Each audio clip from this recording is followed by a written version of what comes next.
নবীজি বলেন, কোন বান্দাকে যখন কবরের মধ্যে রাখা হয়, রাখার পর ওয়াতুল্লিয়া, আমাকে আপনাকে মরণের পর যখন বাসতলায় রেখে আসা হবে, আসার পর তুওয়াল্লিয়া, আমাকে আপনাকে যখন পিছনে রাইখা যাহাবা আসহাবুহু, সাথীরা যখন চলে আসবে।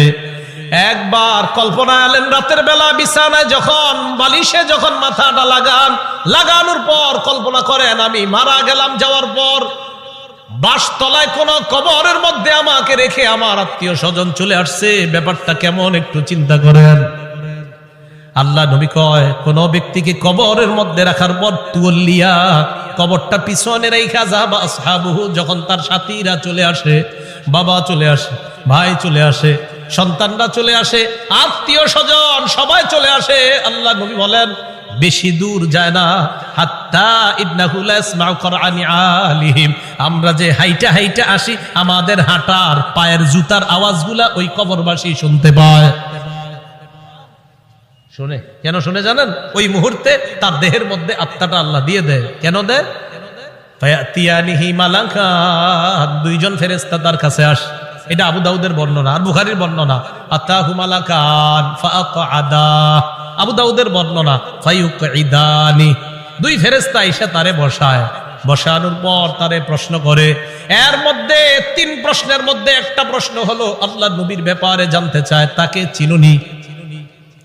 ওই ব্যক্তি ইমানদার হলে যদি তিনটা জবাব সুন্দরভাবে দেয়, আর আল্লাহ নবীর ব্যাপারে যদি বলে আশহাদু আন্না মুহাম্মাদার রাসূলুল্লাহ, আমি সাক্ষী দিচ্ছি তিনি আল্লাহর রাসূল, এই কথা বলার পর ওই ব্যক্তিকে বলা হবে উনজুর ইলা মাকআদিকা মিনান নার, তুমি তোমার জাহান্নামের আসনটার দিকে তাকাও, এটা তোমার জাহান্নামের আসন। তো এই ব্যক্তি জাহান্নামের আসনের দিকে তাকাবে। এরপর বলা হবে আবদালাকাল্লাহু মাকআদাম মিনাল জান্নাহ, জাহান্নামের আসনের পরিবর্তে আল্লাহ তোমাকে জান্নাতের আসন দান করছে। আবু হুরায়রা রাদিয়াল্লাহু তাআলা আনহুর বর্ণনা, তিনি বলেন খরাজা রাসূলুল্লাহ সাল্লাল্লাহু আলাইহি ওয়াসাল্লাম যাতা ইয়াউমিন আও যাতা লাইলা, একদিন রাতে অথবা দিনে রাসূল বাসা থেকে বের হলেন। কোথা থেকে বের হইছে? রাতে বা দিনে। বের হওয়ার পর আসছে, আয়েশা দেখে ফাইদা হুয়া বিআবি বকরিন ওয়া উমর, নবীজি দেখে আবু বকর ওমর বসা। আবু হুরায়রা রাদিয়াল্লাহু তাআলা আনহু বলেন, নবীজি বাসা থেকে বের হয়েছে, বের হয়ে দেখে আবু বকর ওমরও বসা। এই হাদিসটা একটু মন দিয়ে সবাই শুনেন আর নিজেদের জীবনটা একটু চিন্তা করেন। নবীজি তাদের দুইজনকে প্রশ্ন করলেন, আবু বকর এবং ওমর, এই দুই সাহাবী, বিখ্যাত দুই সাহাবীকে প্রশ্ন করলেন, আচ্ছা তোমরা এইখানে এই মুহূর্তে কেন? মা আখরাজাকুমা ফি হাদিহিস সাআ, এই সময়ে তোমরা এখানে কেন? অসময়ে মানে এই সময় মানে অসময়ে, আরে এই সময়ে তোমরা এখানে কেন? এই হাদিস দ্বারা বোঝা যায় সাধারণত যেই সময় মানুষ ঘর থেকে বেশি একটা বের হয় না, ওই সময়ে নবীও বের হইলেন, আবু বকরও বের হইছে, ওমরও বের হইছে। নবী বের না হইলে জিজ্ঞাসা করে গেলেন। তো আবু বকর ওমর জবাব দিলেন, আহারে কি জবাব দেয় দেখেন, ক্বালাল জুউ ইয়া রাসূলুল্লাহ, হুজুর খিদা লাগছে, ক্ষুধার কারণে বের হইছে। সম্পদ সব ছেড়ে এসে মক্কায় নবীর সাথে চলে এসে মদিনায়। নবীজি যে জবাবটা দিলেন, আল্লাহ নবী বললেন আল্লাযী নাফসি বিয়াদিহি আখরাজানিল্লাযী আখরাজাকুমা। আবু বকর ওমরকে আল্লাহ নবী বলেন, আল্লাহর কসম আবু বকর ওমর, তোমরা যে ক্ষুধার কারণে বের হয়েছো, আমিও ক্ষুধার কারণে বের হইছি।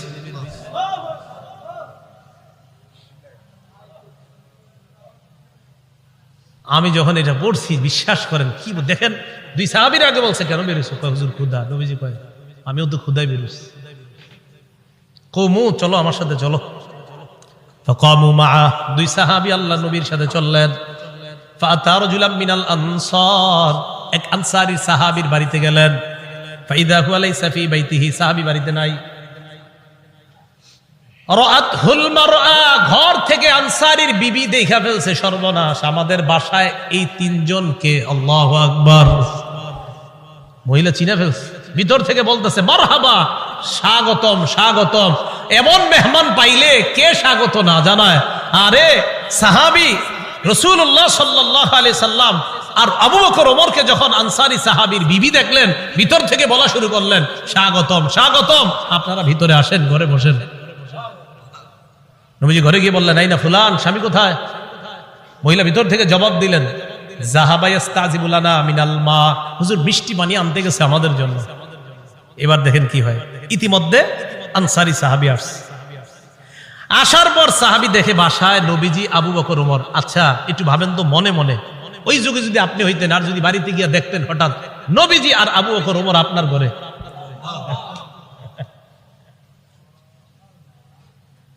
সাহাবী দেখে কি কয়, মা আহাদুল ইয়াউমা আকরামা আদিয়াফা মিন্নি। সাহাবী কয়, আজকে আমার চাইতে শ্রেষ্ঠ মেহমান, আজকে আমি যে শ্রেষ্ঠ মেহমানদেরকে পাইছি, আমার চাইতে শ্রেষ্ঠ ভাগ্যবান আর শ্রেষ্ঠ মেজবান আর কেউ নাই। আমি এমন তিনজন মেহমান পেয়েছি। তাড়াতাড়ি বাগানে গেছে, খেজুর বাগানে। যা আবিল আজ, খেজুরের ছড়ি নিয়ে আসছে, ফিহি বুসরুন আর রতবুন ওয়া ইয়াবিস, শুকনা খেজুর আছে, ভিজা খেজুর আছে, কাঁচা খেজুর আছে। আইনা কয়, যেটা মন চায় এটা খায়। আখজাল মুদিয়া, ছুরি নিছে, চাকু নিছে। নবীজি কই যাও? হুজুর পশু জবাই করতে হবে। কি জবাই করবে? মাথা মানে পেরেশান হয়ে গেছে, আমার এই তিন মেহমানকে কেমনে মেহমানদারি করবে? পশু জবাই করতে হবে। নবী কয়, ইয়াকা ওয়াল হালুব, এই তুমি আবার মাথা গরম কইরা দুধালু কোন পশুরে জবাই করো না। দুধ দেয় যে পশু, বর্তমানে দুধ দিতেছে, এরকম পশু জবাই করো না। জি ঠিক আছে। ফাযাবাহা লাহুম, স্বাভাবিক একটা বকরি জবাই করছে। নবীজিরে গোস্ত দিয়ে, খেজুর দিয়ে, মিষ্টি পানি দিয়ে মেহমানদারি করলেন। করার পর যে কথাটা নবী বলছে, এটা বলার জন্য আপনাদেরকে লম্বা হাদিসটা শুনাইলাম। নবীজি আবু বকর ওমরকে বললেন, আবু বকর ওমর, বাহিরে আসছিলা কিভাবে বলো তো? হুজুর ক্ষুধায় আম করে বাহিরে নিয়ে আসছে। নবীজি কয়, আবু বকর ওমরকে বললেন, এখন খাইছো? কয় হ্যাঁ। নবীজি বললেন, লাতুস আলুন্না আন হাদা ইয়াউমাল কিয়ামাহ, এই যে খানাগুলা খাইছো না, পেট ভরছো না, এই ব্যাপারেও কিয়ামতের ময়দানে আল্লাহর কাছে জবাবদিহিতা করতে। অবশ্যই অবশ্যই তোমাদেরকে এই ব্যাপারে জিজ্ঞাসা করা হবে। এই খানা খেয়ে আল্লাহর ইবাদত করছো কিনা? এই খানা খেয়ে তুমি সঠিকভাবে চলছো কিনা? আল্লাহ তোমারে খাওয়াইছে, খাওয়ানোর পর আল্লাহর হুকুম তুমি পালন করছো কিনা? এই ব্যাপারে জিজ্ঞাসা করা। বুঝাইতে চাইলাম, এই সূরা তাকাসুরের শেষে কি বলতেছে দেখেন। প্রথম দিকে বললেন সম্পদের কারণে আমারে ভুলা যাও, এরপরে বললেন কবরকে স্মরণ করো, শেষের দিকে বললেন এই নিয়ামতের ব্যাপারে জিজ্ঞাসা করব কিন্তু। আল্লাহ বলেন, আল্লাহকুমুত তাকাসুরু হাত্তা যুরতুমুল মাকাবির, সম্পদের প্রাচুর্যতা, প্রাচুর্যের প্রতিযোগিতা তোমাদেরকে আল্লাহ থেকে বিমুখ করে দিয়েছে, আল্লাহ থেকে দূরে সরায়া দিয়েছে। তাহলে আল্লাহকুম তোমাদেরকে ভুলিয়ে দিয়েছে, আত-তাকাসুর প্রাচুর্যের প্রতিযোগিতা আল্লাহ থেকে ভুলিয়ে দিয়েছে, ভুলিয়ে রেখেছে, তোমাদেরকে গাফেল করে রেখেছে। কতদিন? হাত্তা যুরতুমুল মাকাবির, কবরে যাওয়া পর্যন্ত তোমাদের এই প্রতিযোগিতা চলতেই থাকবে। কবরে যাওয়া পর্যন্ত তোমাদের এই প্রতিযোগিতা চলতেই থাকবে। তো এই কথাটা আল্লাহ পাক রব্বুল আলামিন জানিয়ে দিলেন। সহিহ বুখারীর বর্ণনা ৬৪২৫ নম্বর হাদিস। এই হাদিসটা বুঝার আগে বুঝেন, বাহরাইনের গভর্নর নবীজি যাকে বানিয়েছিলেন তার নাম আলা ইবনুল হাজরামি, নবীর এক সাহাবী। তাকে নবীজি বাহরাইন দেশের আমির বানাইলেন। বাহরাইনের নাম শুনি না আমরা? তো বাহরাইনের আমির বানাইলেন যাকে, তার নাম আলা ইবনুল হাজরামি। এই আলা ইবনুল হাজরামিকে রাসূলুল্লাহ সাল্লাল্লাহু আলাইহি সাল্লাম বাহরাইনের আমির বানায়া দিলেন। এখন বাহরাইনের সাথে রাসূলের চুক্তি হয়েছে। চুক্তিটা হলো এই, বাহরাইন মুসলমানদের অধীনে থাকবে, তারা ট্যাক্স দিবে, কর দিবে, জিজিয়া দিবে। তো নবীজি কি করলেন, তার এক সাহাবীকে পাঠাইলেন বাহরাইন থেকে কর বা জিজিয়া বা ট্যাক্স নিয়ে মদিনে আসার জন্য। এতটুকু কথা বুঝছেন? নবীজির অধীনস্থ এক ব্যক্তি বাহরাইনের আমির।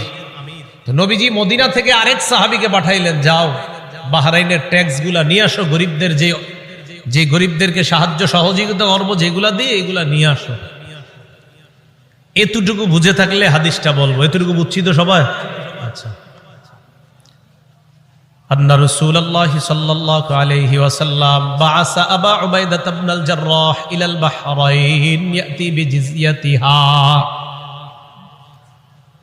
আবু উবাইদা ইবনুল জাররাহ রাদিয়াল্লাহু তাআলা আনহুকে রাসূল বাহরাইনে পাঠাইলেন ট্যাক্স আনার জন্য। বলেন তো বাহরাইনের আমির কে? আরেক সাহাবী, নাম আলা ইবনুল হাজরামি।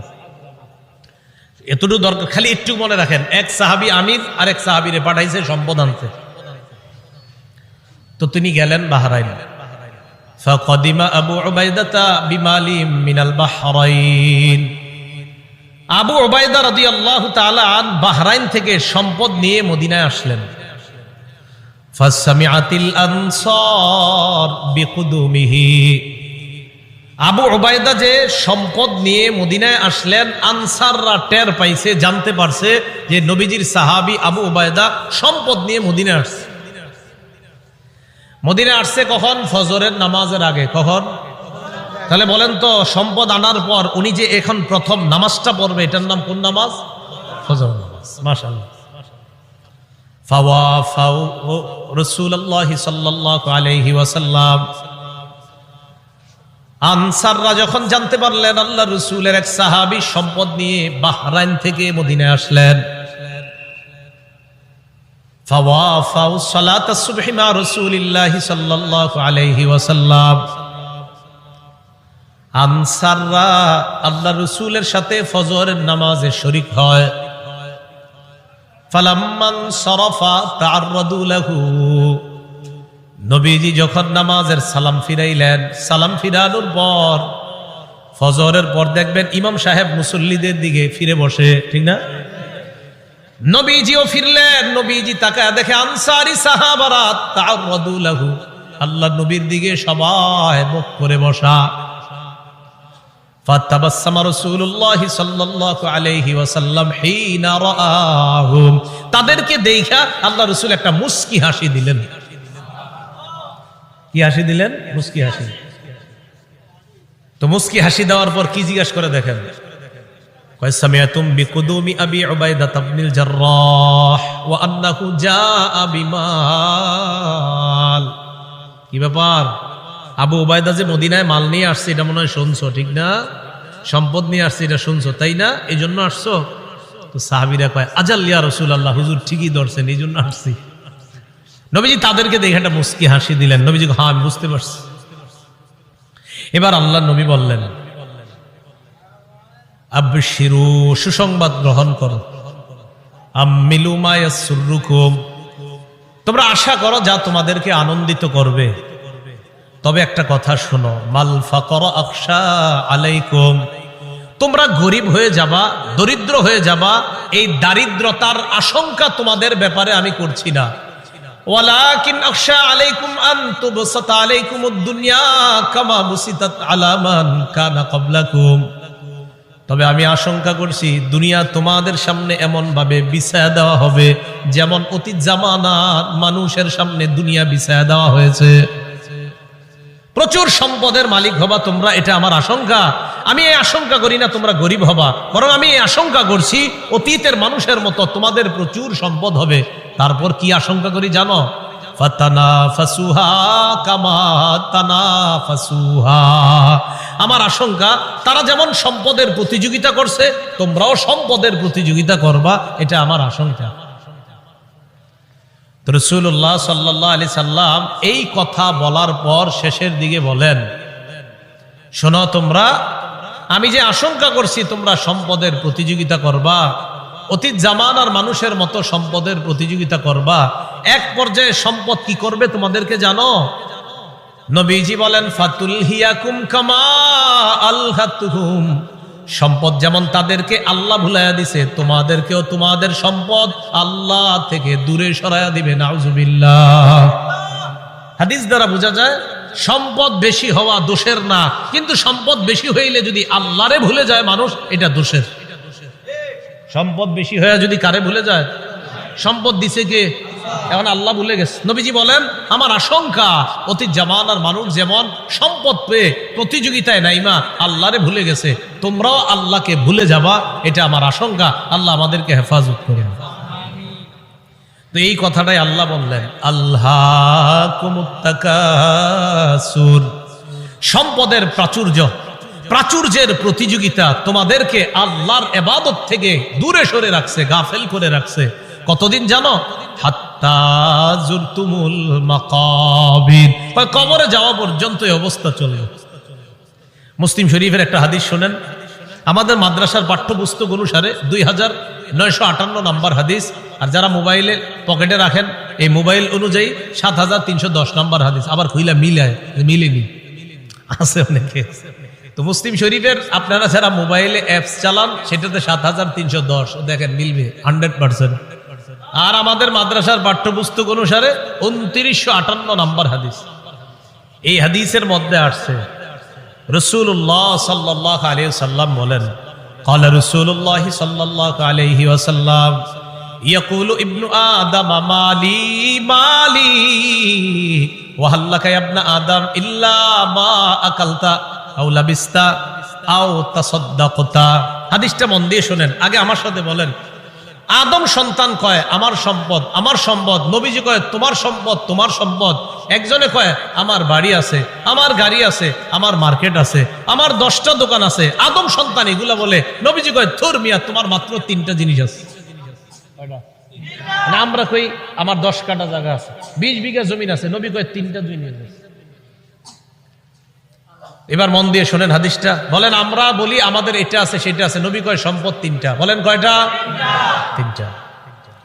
قال رسول الله صلى الله عليه وسلم يقول ابن آدم مالي مالي, আদম সন্তান কয় আমার সম্পদ আমার সম্পদ। وهل لك يا ابن آدم من مالك إلا ما أكلت فأفنيت, ও আদম সন্তান তোমার 3টা সম্পদ। 1 নাম্বার সম্পদ যা খাইলা, খাওয়ার পর শেষ করলা, পিছনের রাস্তা দিয়ে বের করলা, এটা তোমার 1 নাম্বার সম্পদ। যা খাইছেন এটাই সম্পদ, এটাই তো সম্পদ। 2 নাম্বার আউলা বিস্তাফা আবলাইতা, কাপড় পরতে পরতে পুরাতন হয়ে গেছে অথবা খাটো হয়ে গেছে, ছিঁড়ে গেছে, এখন আর পরো না, এই কাপড়ই তোমার সম্পদ। 3 নাম্বার আও তাসাদদাকতা ফাআমজাইতা, সদকা করতে করতে কিছু সম্পদ তুমি কমিয়েছিলা, তোমার মনে হচ্ছে তোমার সম্পদ কমে গেছে, আমি নবী বলে গেলাম তোমার এই সম্পদটা কমে নাই, এটাও তোমার সম্পদ, মরণের পর আল্লাহর কাছে পেয়ে যাইবা। সম্পদ কয়টা? আমরা কই অনেকগুলা, নবীজি কয় কয়টা? যা খাইছো, যা পরিধান করছো, যা জান সৎকা করছো, শেষ। আমাকে আপনাকে যখন কবরে নিবে, মনে করেন আগামীকালও যদি আমি আপনার কেউ মারা যাই, একটু পরে যদি আমাদের কেউ মারা যায়, বাসতলায় যখন আমাদেরকে এলাকাবাসী নিয়ে যাবে, নবীজি কয় জানো তোমার লাশের সাথে 3টা জিনিস কবর পর্যন্ত যায়। বলেন কয়টা? 3টা। قال رسول الله صلى الله عليه وسلم يتبع الميت ثلاثه, আল্লাহ নবী বলেন কবর পর্যন্ত মৃত ব্যক্তির সাথে 3টা জিনিস যায়। 1 নাম্বার আল আহাল, পরিবার যায়। 2 নাম্বার আল মাল, সম্পদ যায়। 3 নাম্বার আল আমাল, আমল নামা যায়। বলেন কবর পর্যন্ত আমার আপনার লাশের সাথে কয়টা জিনিস যাবে? 1 নাম্বার পরিবার, বলেন 1 নাম্বার, 2 নাম্বার সম্পদ, 1 নাম্বার, 2 নাম্বার, 3 নাম্বার আমল। এবার নবীজি বলেন ইয়ারজিউ ইসনান, 3টার মধ্যে 2টা ফিরে আসবে। ইয়ারজিউল মাল ওয়াল আহাল, সম্পদ ফিরে আসবে, পরিবার ফিরে আসবে। ওয়ায়াবকাল আমাল, আমল নামা থেকে যাবে। আমার আপনার সাথে 3টা জিনিস যাবে, মাল যাবে, পরিবার যাবে, আর আমল নামা যাবে। নবীজি কয় আমল নামাটা ছাড়া আর সব চলে আসবে। আল্লাহ আমাদের সকলকে আমল বাড়ানোর তৌফিক দান করেন। গর্ব অহংকার ছেড়ে সম্পদ যদি কিছু হয় শুকরিয়া আদায় করার তৌফিক দান করেন। তাহলে বলেন তো আমার সম্পদ দেওয়ার মালিককে? সম্পদ পেয়ে মালিককে ভুলে যাওয়া যাবে? আল্লাহ কয় আল্লাহকুমুত তাকাসুর, প্রাচুর্যের প্রতিযোগিতা তোমাদেরকে আল্লাহ ভুলাইয়া দেয়। তিরমিজি শরীফের বর্ণনা, 2308 নম্বর হাদিসের বর্ণনা, এই হাদিসের মধ্যে আছে কানা উসমান ইবনে আফফান রাদিয়াল্লাহু তাআলা আন ইযা ওয়াকাফা আলা কবরিন বাকা। ওসমান গনি যখন কবরের সামনে দাঁড়াইতেন কান্না শুরু করে দিতেন। হাত্তা ইয়াবুল্লা লিহিয়া, ওসমান গনি কানতে কানতে তার দাড়িগুলা ভিজে যাইতো। কিসের সামনে দাঁড়ায়? কবরের সামনে। ফাকিলা লাহু, ওসমানকে বলা হলো তাজকুরুল জান্নাতা ওয়ান নার, আপনি জান্নাতের আলোচনা করেন, জাহান্নামের আলোচনা করেন। ওয়ালা তাবকি, তখন তো কান্দেন না। জান্নাত জাহান্নামের কত আলোচনা আপনি করেন, তখন আপনি কান্না করেন না। ওয়া তাবকি মিন হাযা, আপনি যখনই কবরের সামনে আসেন তখন কান্না করেন কেন? ওসমান গনি জবাব দেয়, সামিআতু রাসূলুল্লাহি সাল্লাল্লাহু আলাইহি ওয়াসাল্লাম ইয়াকুল, আমি আল্লাহ নবীকে বলতে শুনলাম, ইন্নাল কবর আউয়ালুল মানাজিলিল আখিরাহ, নবীজি বলেন ইন্নাল কবর, নিশ্চয়ই কবর, আউয়ালু মানাজিলিল আখিরাহ, কবর হলো আখিরাতের প্রথম ঘাঁটি। আমাকে আপনাকে বাসতলায় রেখে আসার পর আমার আপনার প্রথম ঘাঁটির নাম কবর। বলেন কি নাম? ফাইন্নাজা মিনহু ফামা বাদাহু আইসার। নবীজি বলেন কেউ যদি কবর থেকে রেহাই পেয়ে যায়, পরের ঘাটিগুলা একেবারে সহজ হয়ে যাবে। ওয়া ইন লাম ইয়ানজু মিনহু ফামা বাদাহু আশাদ, কবর থেকে যদি কেউ মুক্তি না পায়, পরের ঘাটিগুলা কঠিন হয়ে যাবে। বলেন নাউজুবিল্লাহ। এরপর হাদিসের শেষে বলে ক্বালা রাসূলুল্লাহ সাল্লাল্লাহু আলাইহি ওয়াসাল্লাম, নবীজি বলেন মা রাআইতু মানজারান কাত্তু ইল্লা ওয়াল কবরু আফযাউ মিন। নবীজি বলেন শোনো, কবরের চাইতে এত ভয়ঙ্কর কোন দৃশ্য আমার জানা নাই। নবীজি বলেন কবরের চাইতে এমন ভয়ঙ্কর কোন দৃশ্য আমার জানা নাই। আল্লাহ আমাকে আপনাকে ওই প্রথম ঘাটিতেই যেন হেফাজত করে। চিন্তা করবেন মাঝে মাঝে শুয়ে যদি চোখটা লাগান, তো চোখ লাগাইলে দেখবেন কিচ্ছু দেখা যায় না। হ্যাঁ, কবরে যাবেন না, কিছু দেখা যাবে না, অন্ধকার। হ্যাঁ অন্ধকার, কবর যে অন্ধকার। আচ্ছা, কবর যে অন্ধকার এটাও হাদিসে আছে।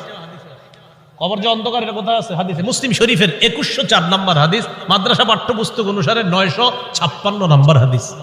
এই হাদিসের মধ্যে আছে عن أبي هريرة رضي الله تعالى عنه قال أن امرأة سوداء كانت تقم المسجد أو شابا, একজন কালো মহিলা অথবা একজন কালো যুবক মসজিদ ঝাড়ু দিত। কি ঝাড়ু দিত? আপনারা ঝাড়ু দেননি মসজিদ? না, আপনারা শুধু মুয়াজ্জিন সাহেব আর খাদেমের অপেক্ষা থাকবেন, নিজেরা ঝাড়ু দিবেন। মসজিদ ঝাড়ু দিলে দিল সাফ হয়, পরিষ্কার হয়। এক কালো মহিলা অথবা একজন কালো যুবক মসজিদ ঝাড়ু দিত। ফামাতা, হঠাৎ মারা গেছে। মারা যাওয়ার পর সাহাবীরা কবর দিয়ে ফেলছে, নবীরে জানানোর প্রয়োজন মনে করে নাই। বিষয়টা এমন আর কি, ও মারা গেছে, আরে এটা নবীজির আর বলার কি আছে, কবর দিয়ে দিচ্ছে এরকম। নবীজি সাল্লাল্লাহু আলাইহি সাল্লাম প্রশ্ন করলেন, আচ্ছা ওই কালো মহিলাটা না কালো যুবকটা, হয়তো মহিলা হতে পারে না হয় যুবক, আচ্ছা ওই কালো যুবকটাকে দেখছি না কেন, কোথায় ওটা ঝাড়ু যে দেয়? সাহাবীগণ বললেন, হুজুর সে তো মারা গেছে। আচ্ছা মারা গেছে মানে? আফালা কুনতুম আযানতুমুনি, তো আমাকে জানাবা না তোমরা? হাদিসের মধ্যে আছে কান্নাহুম সাগগারু আমরাহা আও আমরা, সাহাবীরা বিষয়টা হালকা মনে করছে, তাই নবীরে জানায় না যে হুজুর একজন মারা গেছে, ঝাড়ু দিত, কবর দিয়েছে। নবীজি কো আমারে জানাইলা না কেন তোমরা? দুল্লুনি আলা কবরিহা আও আলা কবরিহি, তাড়াতাড়ি তার কবর আমারে দেখাও, নিয়ে যাও। ফাদাল্লুহু আলা কবরিহা আও আলা কবরিহি, আল্লাহ রাসূলকে তার কবরের কাছে নিয়ে যায়। নিয়ে যাওয়ার পর ফাসাল্লা আলাইহা, আল্লাহ রাসূল জানাজার নামাজ পড়লেন। আপনারা আবার এই আমল করেন না, কিন্তু এটা রাসূলের জন্য খাস। জানাজার নামাজ পড়ার পর আল্লাহ নবী বললেন, ইন্না হাদিহিল কুবুর মামলুআতুন যুলমান আলা আহলিহা। আল্লাহ নবী বললেন এই কবরগুলা অন্ধকারে পরিপূর্ণ। নবীজি বললেন এই কবরগুলা অন্ধকারে পরিপূর্ণ। কবরগুলা বলেন অন্ধকারে, কবরগুলা একবার ভাবেন, চোখটা বন্ধ করে, অন্ধকার, কিচ্ছু দেখা যায় না। আল্লাহ নবী কয় এই কবরগুলা অন্ধকারে পরিপূর্ণ। হ্যাঁ,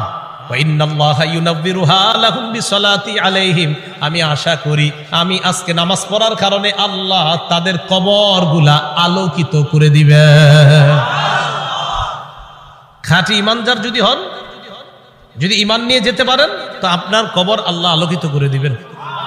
আলাদা মোমবাতি দিতে হবে না, পিসাবের কবর দেওয়ার সময় বাতি টাতি কত কিছু দেন না, এগুলা দিতে হবে না। পিসাব যদি ভালো হয় এমনি কবর আল্লাহ আলোকিত করে দিবেন, মাথা রাখবেন।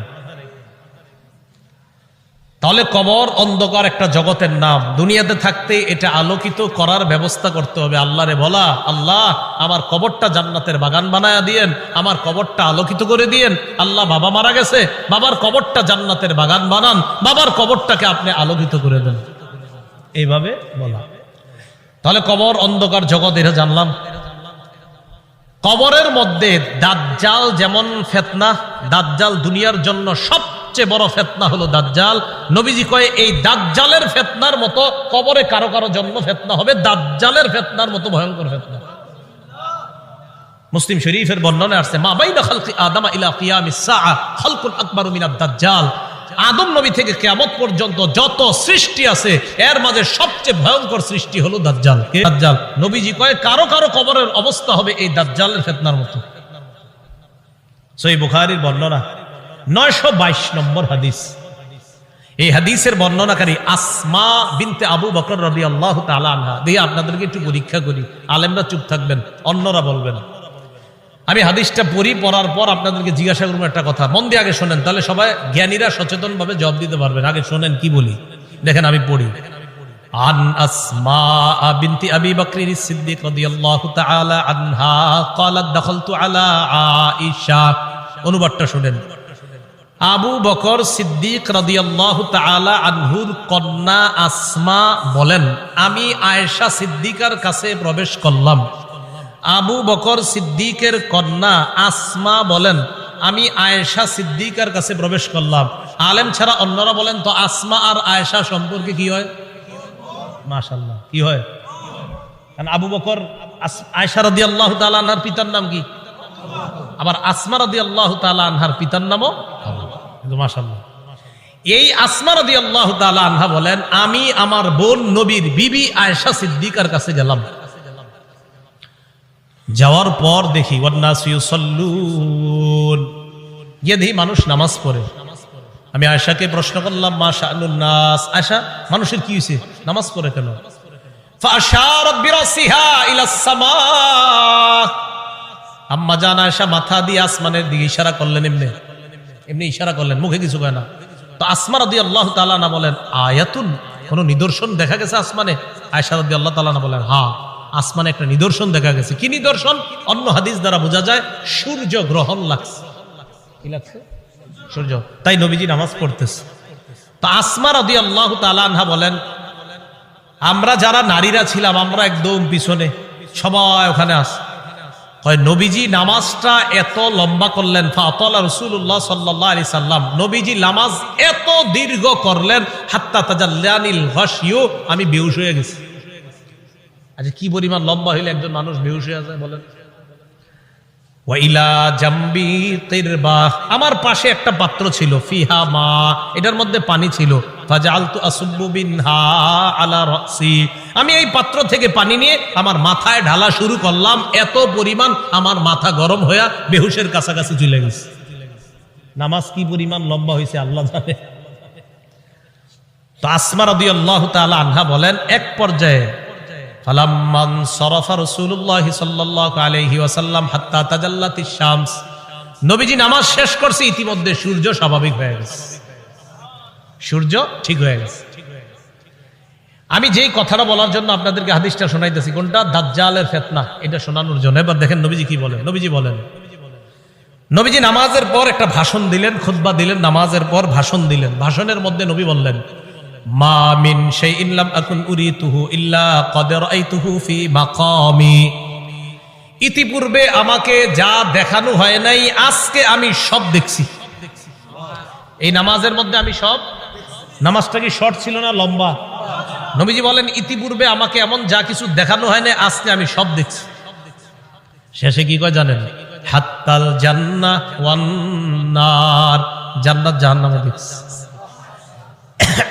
আরেকটা বর্ণনা আছে, সূর্য গ্রহণের নামাজে নবীজি দাঁড়াইছে না, আমার দিকে তাকান, সামনের কাতারের সাহাবী যারা, তারা তাকায় দেখে নবীজি নামাজের মধ্যে হঠাৎ এমন করছে, যে এমন করছে এভাবে। তো নামাজ শেষ, আপনারা আবার এরকম করেন না কিন্তু। পুরাটা শোনেন আগে। একদল করবো কি যে নবী যেরকম করছে আমিও করবো, আরে পুরাটা শোনেন কি কয়। নামাজ শেষ করার পর নবীজিকে এক সাহাবী বললেন, হুজুর আজকে আপনি এমন একটা কাজ করছেন যেটা অতীতে দেখি নেই। নবীজি আচ্ছা খেয়াল করছো? হ্যাঁ। ওই মুহূর্তে আমি জান্নাতের আঙ্গুরের ছড়া দেখছিলাম, ওইটা আমি হাত দিতে গেছিলাম, যদি আনতে পারতাম কিয়ামত পর্যন্ত সবাই খাইতে পারতাম। আপনি আগে আঙ্গুর দেখেন নামাজ দেখলেন হাত দিবেন, দেন না তো এই জন্য আমল করতে চান না। তো রাসূলুল্লাহ সাল্লাল্লাহু আলাইহি সাল্লাম বলেন, মা মিন শাইইন লাম আকুন উরিতুহু ইল্লা ক্বাদ রাআইতুহু ফি মাকামি। ইতিপূর্বে আমাকে যা দেখানো হয় নাই আজকে আমি সব দেখলাম। হাত্তাল জান্নাহ ওয়ান নার, জান্নাত জাহান্নাম আমি দেখলাম।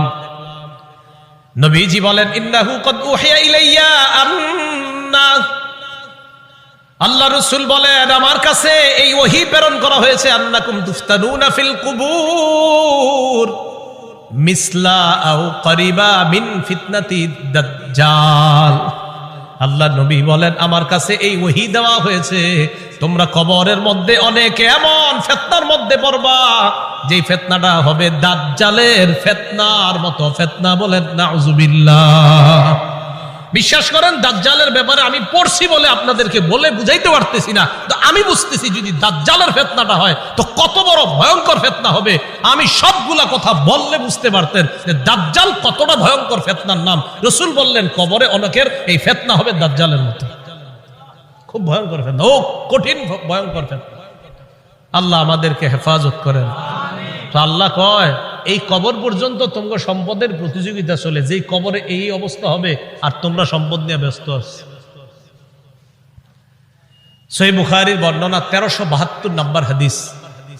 এই হাদিসের বর্ণনাকারী আম্মা জান আয়েশা সিদ্দিকা রাদিয়াল্লাহু তাআলা আনহা, তিনি বলেন, আন্না ইয়াহুদিয়াতান দাখালাত আলা আয়েশা সিদ্দিকা রাদিয়াল্লাহু তাআলা আনহা ফাসাআলাত আন আযাবিল কবর।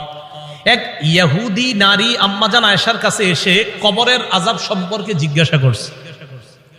আম্মাজান আয়েশা সিদ্দিকা রাদিয়াল্লাহু তাআলা আনহা জবাব দিলেন, আযাকিল্লাহু মিন আযাবিল কবর।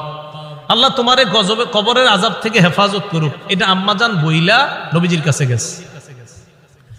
ফাসাআলাত আয়েশা রাসূলুল্লাহ সাল্লাল্লাহু আলাইহি ওয়াসাল্লাম আন আযাবিল কবর। আম্মা জান আয়েশা আল্লাহ রাসূলকে কবরের আযাব সম্পর্কে জিজ্ঞাসা করলেন। আল্লাহ নবী জবাব দিলেন, আযাবুল কবর, হ্যাঁ কবরের আযাব সত্য।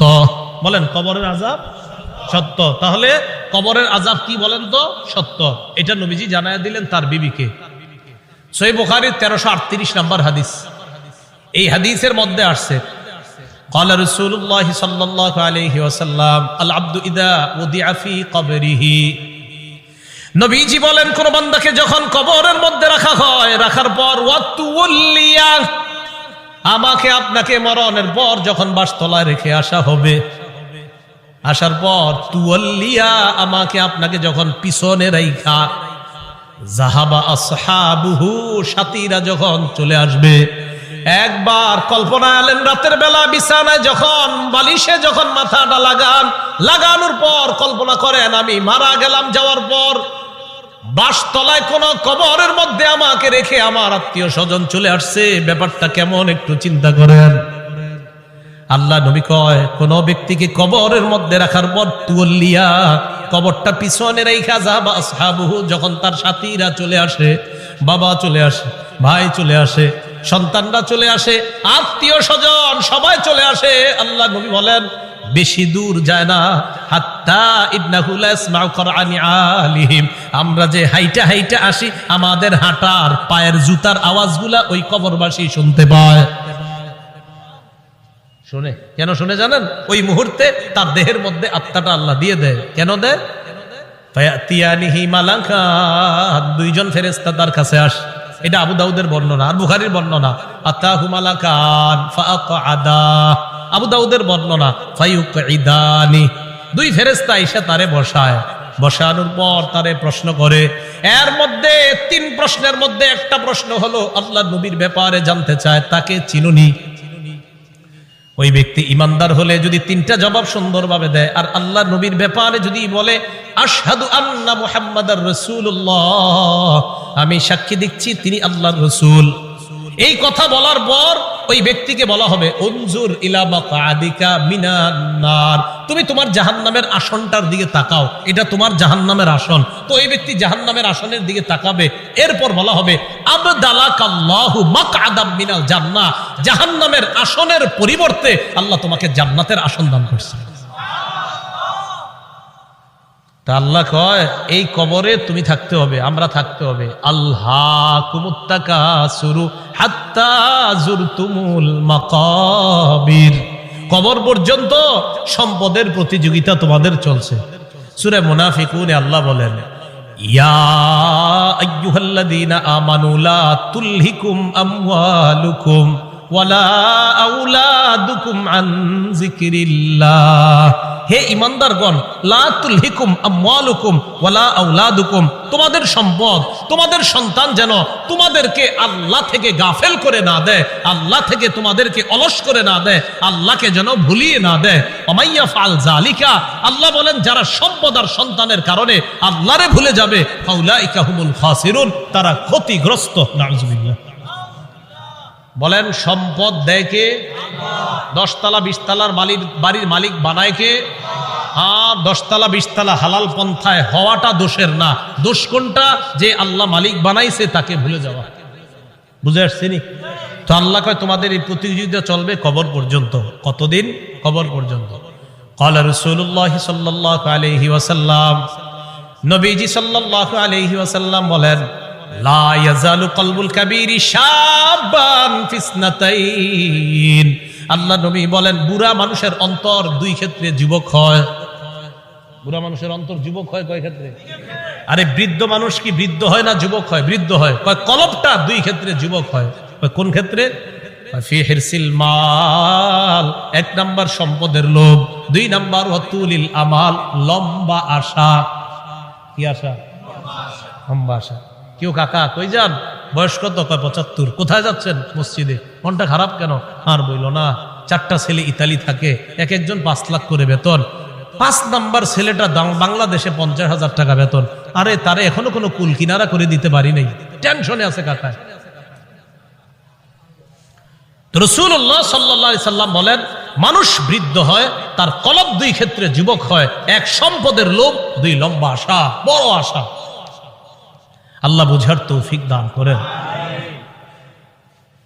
রাসূলুল্লাহ সাল্লাল্লাহু আলাইহি সাল্লামের সাহাবী আব্দুল্লাহ ইবনে মাসউদ বলেন খত্ত রাসূলুল্লাহ সাল্লাল্লাহু আলাইহি ওয়াসাল্লাম খত্তান মুরাব্বাআ।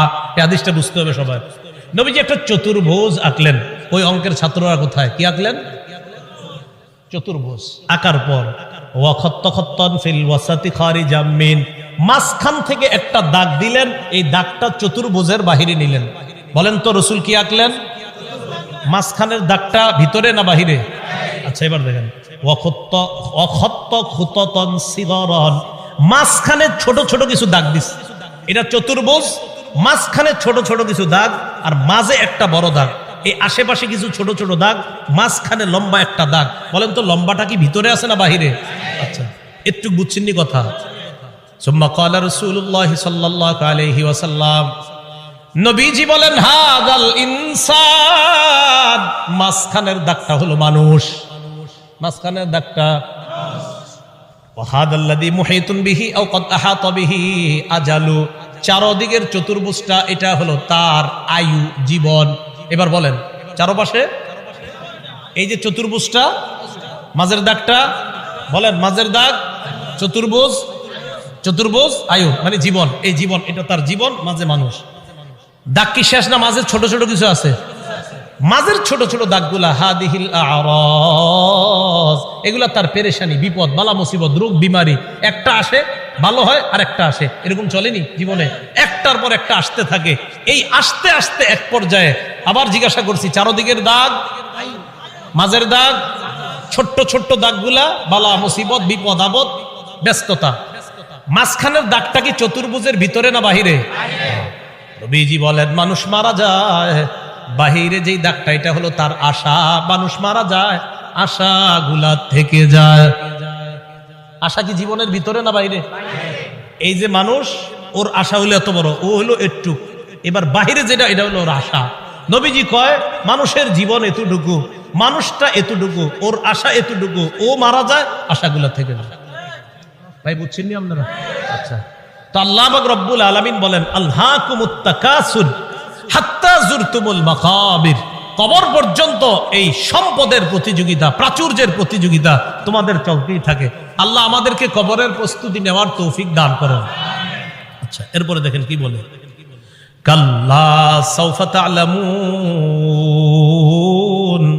সুম্মা কাল্লা সাউফা তা'লামুন, অপেক্ষায় থাকো, অচিরেই জানতে পারবা, অবশ্যই অচিরেই জানতে পারবা। কাল্লা লাউ তা'লামুনা ইলমাল ইয়াকিন, আল্লাহ বলেন যদি নিশ্চিত জ্ঞানে জানতা লাতারাউন্নাল জাহিম, স্বচক্ষে জাহান্নাম দেখতে পাবা। আল্লাহ বলেন লাতারাউন্না, অবশ্যই অবশ্যই জাহান্নাম দেখবা। সুম্মা লাতারাউন্নাহা আইনাল ইয়াকিন, নিশ্চিত চোখে জাহান্নাম দেখবা। এরপর আল্লাহ বলেন সুম্মা লাতুসআলুন্না ইয়াউমা ইযিন আনিন নাঈম, এরপর তোমাদেরকে নিয়ামত সম্পর্কে জিজ্ঞাসা করা হবে। আল্লাহ বলেন অবশ্যই অবশ্যই তোমাদেরকে প্রতিটা নিয়ামতের কথা জিজ্ঞাসা করা হবে। আঙ্গুল, চোখ, কান, নাক, হাত, পা, প্রত্যেকটা অঙ্গের ব্যাপারে জিজ্ঞাসা করা হবে। ইন্নাস সামআ ওয়াল বাসারা ওয়াল ফুআদা, আল্লাহ বলেন কান শ্রবণ শক্তি, ওয়াল বাসর দৃষ্টি শক্তি, ওয়াল ফুআদা অন্তঃকরণ, সবগুলাকে কাঠগড়ায় দাঁড়াতে হবে, সবগুলাকে জিজ্ঞাসা করা হবে। এগুলার ব্যাপারে তোমাকে কাঠগড়ায় দাঁড়াতে হবে, তোমাকে জিজ্ঞাসা করা হবে সঠিকভাবে এগুলা খরচ করছো কিনা। এবার একটা হাদিস শুনেন, বলেন তো নেয়ামতের ব্যাপারে জিজ্ঞাসা করা হবে কিনা? আজকে রাতে ভাত খাইছে, খাবার, রাতের খাবার কারা কারা খাইছেন হাত তোলেন। অন্যরা খান নাই রাতের খাবার? মাশাআল্লাহ, খাবেন ইনশাআল্লাহ নাকি? দুপুরের খাবার কারা কারা খাইছেন? ঠিক আছে, হাত নামান, বাস একটা হইলেই হইছে। এবার হাদিস শুনেন, মুসলিম শরীফের 4208 নম্বর হাদিস। আবু হুরায়রা রাদিয়াল্লাহু তাআলা আনহুর বর্ণনা, তিনি বলেন খরাজা রাসূলুল্লাহ সাল্লাল্লাহু আলাইহি ওয়াসাল্লাম যাতা ইয়াউমিন আও যাতা লাইলা, একদিন রাতে অথবা দিনে রাসূল বাসা থেকে বের হলেন। কোথা থেকে বের হইছে? রাতে বা দিনে। বের হওয়ার পর আসছে, আয়েশা দেখে ফাইদা হুয়া বিআবি বকর ওয়া উমর, নবীজি দেখে আবু বকর ওমর বসা। আবু হুরায়রা রাদিয়াল্লাহু তাআলা আনহু বলেন নবীজি বাসা থেকে বের হয়েছে, বের হয়ে দেখে আবু বকর ওমরও বসা। এই হাদিসটা একটু মন দিয়ে সবাই শুনেন আর নিজেদের জীবনটা একটু চিন্তা করেন। নবীজি তাদের দুইজনকে প্রশ্ন করলেন, আবু বকর এবং ওমর, এই দুই সাহাবী, বিখ্যাত দুই সাহাবীকে প্রশ্ন করলেন, আচ্ছা তোমরা এইখানে এই মুহূর্তে কেন? মা আখরাজাকুমা ফি হাদিহিস সাআ, এই সময়ে তোমরা এখানে কেন? অসময়ে মানে এই সময় মানে অসময়ে, আরে এই সময়ে তোমরা এখানে কেন? এই হাদিস দ্বারা বোঝা যায় সাধারণত যেই সময় মানুষ ঘর থেকে বেশি একটা বের হয় না, ওই সময়ে নবীও বের হইলেন, আবু বকরও বের হইছে, ওমরও বের হইছে। নবী বের না হইলে জিজ্ঞাসা করে গেলেন। আবু বকর ওমর জবাব দিলেন, আহারে কি জবাব দেয় দেখেন, ক্বালাল জুউ ইয়া রাসূলুল্লাহ, হুজুর খিদা লাগছে, ক্ষুধার কারণে বের হইছে। সম্পদ সব ছেড়েছে মক্কায়, নবীর সাথে চলে এসেছে মদিনায়। নবীজি যে জবাবটা দিলেন, আল্লাহ নবী বললেন আল্লাযী নাফসি বিয়াদিহি আখরাজানিল্লাযী আখরাজাকুমা। আবু বকর ওমরকে আল্লাহ নবী বলেন, আল্লাহর কসম আবু বকর ওমর, তোমরা যে ক্ষুধার কারণে বের হয়েছো, আমিও ক্ষুধার কারণে বের হইছি।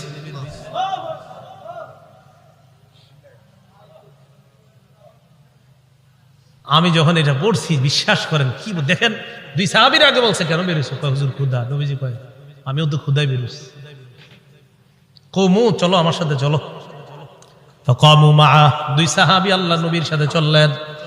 ফাআতা রাজুলাম মিনাল আনসার, এক আনসারী সাহাবীর বাড়িতে গেলেন। ফাইদা হুয়া লাইসা ফি বাইতিহি, সাহাবী বাড়িতে নাই। রাআতহুল মারআ, ঘর থেকে আনসারীর বিবি দেখা ফেলছে, সর্বনাশ, আমাদের বাসায় এই তিনজনকে, আল্লাহু আকবার, মহিলা চিনা ফেলছে। ভিতর থেকে বলতেছে মারহাবা, স্বাগতম স্বাগতম। এমন মেহমান পাইলে কে স্বাগত না জানায়?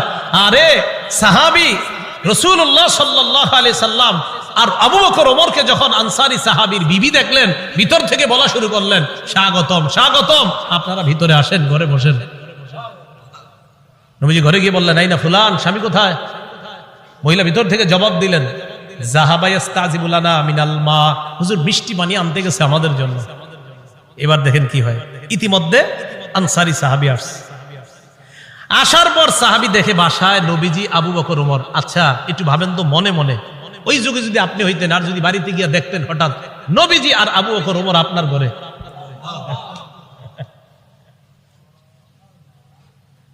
সাহাবী দেখে কি কয়, মা আহাদুল ইয়াউমা আকরামা আদিয়াফা মিন্নি।